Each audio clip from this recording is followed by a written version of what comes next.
Marvin Javier, Hannah Senyeres, Bantay OFW. Nagwawalig po ang Bantay OFW. Alam niyo po mga kasambahay, nagpapatuloy pa rin ang ating pagbibigay tulong sa mga nasalantan ng nakaraang sakuna. Kasabay ng kanilang pagbangon ay ang amin ring pagtuwang lalo na sa aspetong pangkalusugan. Pagbibigay po ng free medical mission sa mga lugar na nasalanta ng kalamidad at ang pagbibigay din ng relief goods. At isa po sa mga NGOs na nagpadala ng kanilang tulong ay ang Alliance for Progress and Unity diyan po sa Hong Kong. Tunghayan po natin ang kanilang naging pagdamay.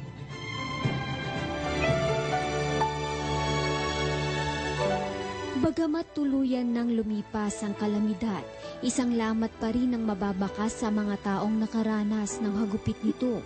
Hanggang sa ngayon ay hindi pa rin maibalik ang mga bagay na sinira nito. Marami pa rin ang walang tirahan, walang makain at kahit maisuot man lamang.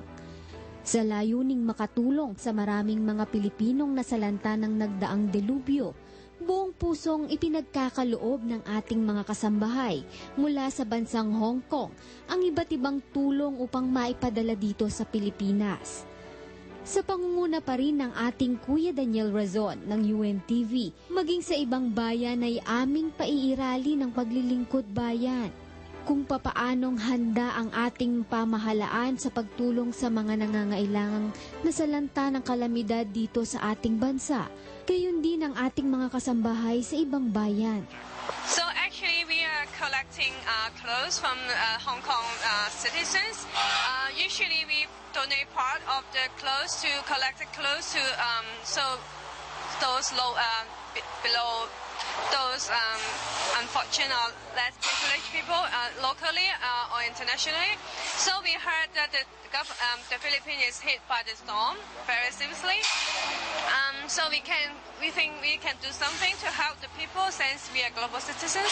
So we can think of is to donate some clothes and collect it by a recycler, and then hope we can do a little bit.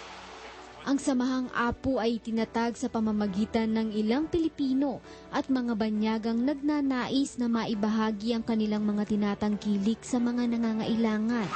First of all, ang APU, APU, which means Alliance for Progress and Unity, organization ho ng mga overseas contract workers dito sa Hong Kong. Kami ho, mga mostly magkakababayan, nagsama-sama ho kami para makapagtulungan. Bukod sa mga donations, nagsasagawa rin ng feeding program ang grupo, gayon din ang libreng medical assistance at iba pa.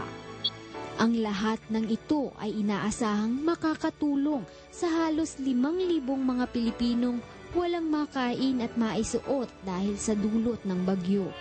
Isipan ho namin na magkaroon ng projects. This project na makatulong kami para dun sa mga kababayan namin sa Pilipinas through sa nagsusulisit ho kami ng mga donasyon sa mga iba't ibang mga companies.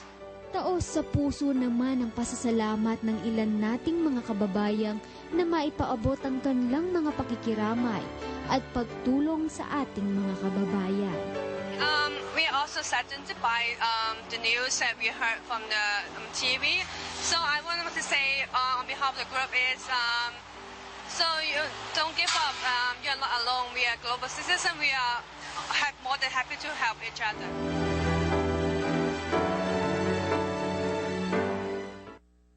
Maraming salamat po muli sa Alliance for Progress and Unity at sa UNTV News Bureau diyan po sa Hong Kong. Alam niyo ho, ang Alliance for Progress and Unity, sila Grace Masa, matagal na ho ang history ng pakikipagtulungan ng ating mga kababayan diyan sa Hong Kong at ang Bantay OFW. So muli, sa APU, maraming salamat, Grace, at sa iyong mga kasamahan diyan sa Hong Kong.